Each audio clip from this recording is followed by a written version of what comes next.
राजीव गांधी का पॉलिटिक्स में कोई इंटरेस्ट नहीं था और वो एक एयरलाइन पायलट की जॉब करते थे। 23 जून 1980 को एक हवाई दुर्घटना में एक सशक्त राजनीतिक व्यक्ति राजीव गांधी के छोटे भाई संजय की मृत्यु के बाद परिस्थिति ही बदल गई। राजीव गांधी को परिस्थिति के चलते या कहे कि मां इंदिरा गांधी की मदद के लिए राजनीति में आना पड़ा। तत्कालीन प्रधानमंत्री इंदिरा गांधी ने राजीव को राजनीतिक करियर में शामिल किया। जून 1981 में वह लोकसभा के लिए उपचुनाव में चुने गए और उसी महीने भारतीय युवा कांग्रेस की राष्ट्रीय कार्यकारिणी के सदस्य बन गए। राजीव को सौम्य व्यक्ति माना जाता था जो अन्य पार्टी सदस्यों से सलाह लेते थे और जल्दबाजी में लिए गए निर्णयों से परहेज किया करते थे। वो अमेठी से लोकसभा का चुनाव जीतकर सांसद बने और 31 अक्टूबर 1984 को अपनी मां की हत्या के बाद राजीव ने उसी दिन प्रधानमंत्री के रूप में शपथ ली और कुछ दिनों बाद कांग्रेस पार्टी के नेता चुने गए। 1984 तक राजीव गांधी उन्होंने दिसंबर 1984 में लोकसभा चुनावों में कांग्रेस पार्टी को भारी जीत दिलाई। 31 अक्टूबर 1984, 2 दिसंबर 1989 तक राजीव गांधी भारत के प्राइम मिनिस्टर थे। पहले छोटे भाई की मृत्यु और 4 वर्षों बाद मां की नृशंस हत्या, इस सब के बाद भी उनके कदम डगमगाए नहीं। उस समय कई लोगों ने उन्हें नौसिखिया भी कहा, लेकिन जिस तरह से उन्होंने अपनी जिम्मेदारी निभाई उससे सभी अचंभित रह गए। दिसंबर 1984 8वें आम इलेक्शन में राजीव गांधी के नेतृत्व में भारत के लोकतंत्र में इतिहास में कांग्रेस ने 542 में से 411 सीटें जीतकर एक नया रिकॉर्ड बनाया।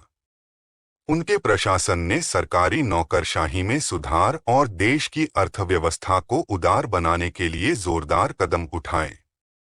राजीव गांधी भारत में सूचना क्रांति के जनक माने जाते हैं। देश के कंप्यूटराइजेशन और टेलीकम्युनिकेशन क्रांति का श्रेय उन्हें जाता है। स्थानीय स्वराज्य संस्थाओं में महिलाओं को 33% रिजर्वेशन दिलवाने का काम उन्होंने किया। मतदाता की उम्र 21 वर्ष से कम करके 18 वर्ष तक के युवाओं को चुनाव में वोट देने का अधिकार राजीव गांधी ने दिलवाया। राजीव ने कई साहसिक कदम उठाए जिनमें श्रीलंका में शांति सेना का भेजा जाना, असम समझौता, पंजाब समझौता, मिजोरम समझौता आदि शामिल है। वह खुद राजनीति को भ्रष्टाचार से मुक्त करना चाहते थे, लेकिन यह विडंबना ही है कि उन्हें भ्रष्टाचार की वजह से ही सबसे ज्यादा आलोचना झेलनी पड़ी। कई वित्तीय साजिशों में उनकी सरकार के उलझने के बाद उनका नेतृत्व लगातार अप्रभावी होता गया। 1989 में उन्होंने प्रधानमंत्री पद से इस्तीफा दे दिया, लेकिन वह कांग्रेस पार्टी के नेता पद पर बने रहे।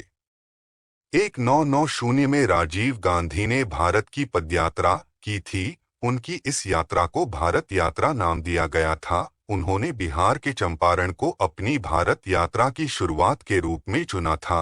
19 अक्टूबर 1990 को राजीव गांधी ने हैदराबाद के चारमीनार से सद्भावना यात्रा शुरू की थी।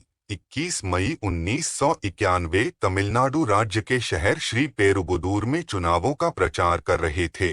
राजीव गांधी के पास एक महिला मिलने गई थी और अपने साथ फूलों की टोकरी लेकर गई थी जिसमें बम थे। उस बम विस्फोट से राजीव गांधी और 16 अन्य लोगों की मौत हो गई थी। लिबरेशन टाइगर्स ऑफ तमिल इलम नामक आतंकवादी संगठन ने घटना की जिम्मेदारी ली थी। 1998 में एक भारतीय अदालत ने राजीव गांधी की हत्या की साजिश में 26 लोगों को दोषी ठहराया। षड्यंत्रकारियों, जिनमें श्रीलंका के तमिल उग्रवादी और उनके भारतीय सहयोगी शामिल थे, ने गांधी से बदला लेने की मांग की थी क्योंकि शांति समझौते को लागू करने में मदद करने के लिए उन्होंने 1987 में श्रीलंका में जिन भारतीय सैनिकों को भेजा था वे अंततः तमिल अलगाववादी गुरिल्लाओं से लड़ रहे थे। राजीव गांधी की मृत्यु के बाद उनकी विधवा सोनिया गांधी ने कांग्रेस पार्टी का नेतृत्व संभाला।